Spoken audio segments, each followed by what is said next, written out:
পরকীয়া প্রেমের টানে শ্বশুরের হাত ধরে বাড়ি থেকে উধাও বৌমা। ঘটনাটি ঘটেছে ঝিনাইদহ জেলার শৈলকুপা উপজেলার মির্জাপুর ইউনিয়নের সাধুখালী গ্রামে। এ ঘটনায় এলাকা জুড়ে সমালোচনার ঝড় বইছে। জানা যায় ওই গ্রামের মৃত মহিরুদ্দিনের ছেলে জুলহক দীর্ঘদিন ধরে প্রবাসে থাকেন। বাড়িতে মা ও দুই কন্যা সন্তান নিয়ে বসবাস করতেন স্ত্রী তানিয়া খাতুন। অপরদিকে একই গ্রামের মৃত শরীফুলের ছেলে আলম সাধু চালক আলমগীর হোসেনের ওই বাড়িতে যাতায়াত ছিল। আলমগীর সম্পর্কে তার চাচা শ্বশুর হন। সেও দুই ছেলে সন্তানের জনক। এক পর্যায়ে তাদের মধ্যে পরকীয়া প্রেমের সম্পর্ক গড়ে ওঠে। তাদের সম্পর্ক গত 1 বছর ধরে এলাকাবাসীর চোখে পড়লে বিভিন্নভাবে তাদেরকে নিষেধ করা হয়। একবার তাদের হাতে নাতে ধরলেও গ্রামবাসী মীমাংসাও করে দেন। শেষ পর্যন্ত গত 7 জুন সকালে ওই চাচা শ্বশুরের হাত ধরে পালিয়ে যান তানিয়া খাতুন। 4 দিন পেরিয়ে গেলেও এখনো বাড়ি ফেরেননি তারা। এলাকাবাসী জানান 2 দিন আগে তারা বিয়ে করে ফেলেছেন। এর আগে এই আলমগীর দীর্ঘদিন যাবত এই বাড়িতে আসা যাওয়া করে। চাচা শ্বশুর হিসেবে মানে এই জুরুলির বাপের হচ্ছে মামাতো ভাই। তো এর আগেও এই ঘটনা ঘটিয়েছে, তখন নিয়ে আসা হয়েছে বা এরা নিয়ে গেছে কর্তৃপক্ষ বা এদের আমাদের গ্রামে যারা ওই ছেলের পক্ষের মণ্ডল মাতব্বর আছে তারা এসে তুলে দিয়ে গেছে।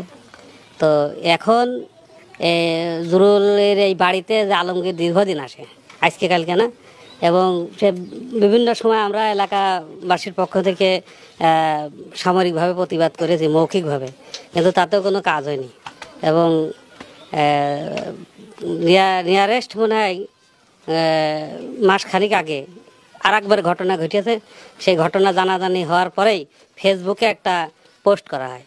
সেই ফেসবুকের পোস্টের সূত্র ধরেই দুই পক্ষের মধ্যে একটা বিবাদ সৃষ্টি হয়েছে। তারপরে দেখা যাচ্ছে যে আক্রমণে এটা খুব গভীর, আরও গভীরতার নেয়। এবং যেদিনে ঘটনা ঘটে সেই দিন আমি শুনলাম যে বিদেশ থেকে কিছু নগদ টাকা পাঠাচ্ছিল এবং কিছু টাকা ব্যাংকে ছিল। সেই টাকাগুলো সবই নিয়ে সে ওই আলমগীরের সাথে চলে যায়।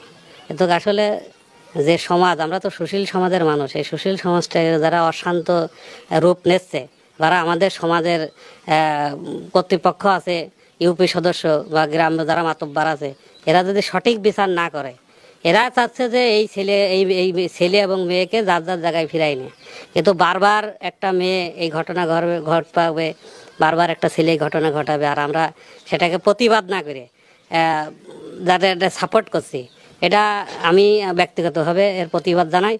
এই বিষয়টা আমরা আজ থেকে দীর্ঘ 1 বছর ধরে জানি।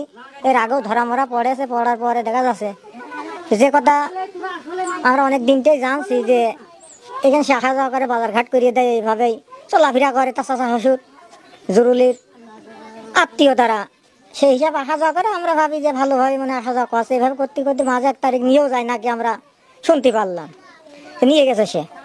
তারপরে তার গোষ্ঠীর লোকজন এসে শাসন টাসন করলে বললো ঠিক আছে আর এখানে আসবে না।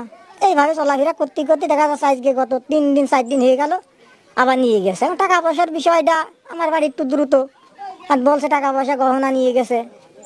কারণ আমরা বলতে চাই যে এই ব্যক্তি এখানে না আসে, আমাদের বাড়ির আশেপাশে, আমরাও একটা লজ্জার বিষয়, আমাদেরও মানুষ খারাপ বলছে যে পাড়াটা পুরাটাই খারাপ। এদের বাড়ি খুব আসা যাওয়া করতো, আমরা প্রতিবাদ করতে গেলে এরা এসে যে উল্টো হইতো। এরা বলছে না আমার চাচা হয়, সমস্যা তোদের কি, তোরা বলার কিটা, এটা আবার উল্টো মারতে তোমাকে। এই জন্য এদের বাড়িতে বেরিয়েও যায়, আমরা দেখতে আসিনি বিশেষ করে। এখন আসছি সামনে বারে বাড়ির পাশে সমাজ নষ্ট আছে, এই জন্য যে আমরা প্রতিবাদ করছি যে এই বাড়ি বহুত আসবেই না। জুলহকের স্বজনদের সাথে কথা বললে তারা জানান তানিয়া খাতুন পালিয়ে যাওয়ার সময় বাড়ি থেকে কয়েক লক্ষ টাকা ও স্বর্ণালংকার নিয়ে গেছে। এ সময় তারা টাকা ও স্বর্ণ ফিরিয়ে দেওয়ার দাবি জানান। আমার বিটার বউ চলে গিয়েছে, হইলো যে 6 লাখ টাকা নগদে নিয়ে গিয়েছে, আর 3.5 লাখ টাকা গহনা নিয়ে গিয়েছে, আর জিনিসপত্র মেলা নিয়ে গিয়েছে।